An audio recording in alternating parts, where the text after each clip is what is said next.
YS Jagan ఎదుర్కోవటం అంత సామాన్య విషయమేం కాదు. టీడీపీ, జనసేన, బీజేపీ పార్టీలు ఒక కూటమిగా జతకట్టినా ఎక్కడో ఇంకా తమ గెలుపుపై అనుమానమే. ఈ రోజు మూడు పార్టీలు కలిసి ప్రజాగళం పేరుతో నిర్వహించిన సభలో ఆ అనుమానపు ఛాయలు వారి మాటల్లో బయటపడ్డాయి. జగన్ ని ఎంత విమర్శించినా ఫలితం లేదని పవన్ కళ్యాణ్ ని రంగంలోకి దించారు చంద్రబాబు.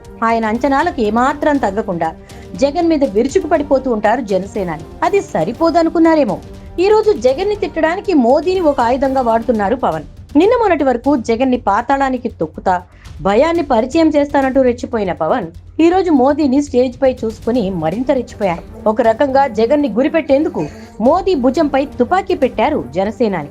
అయోధ్యలో రామాలయం కట్టిన మోదీకి రాష్ట్రాన్ని రావణ కాష్టం చేసిన చిటికెన వేలంత రావణాసురుడిని తీసేయడం కష్టం కాదు, త్వరలో ఏపీలో రామరాజ్య స్థాపన జరగబోతోంది అంటూ జగన్ మీద మోదీ రెచ్చిపోవడానికి ఆయన్ని కూడా ఇరికించారు.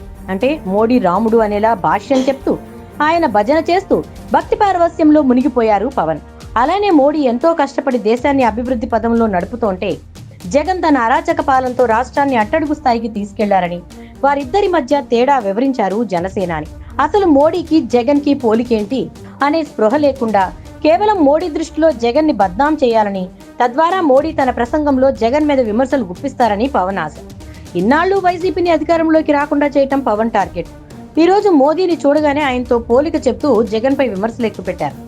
ఈ ఎన్నికల యుద్ధాన్ని మోదీ వర్సెస్ జగన్ అన్నట్టు మార్చడానికి తీరని ప్రయత్నం చేస్తున్నారు పవన్ కళ్యాణ్. మోడీ జగన్ల మధ్య మంచి బంధం ఉందని, వారిద్దరూ ఒక అవగాహనతో ముందుకెళ్తున్నారనే టాక్ ఎప్పటి నుంచో ఉంది.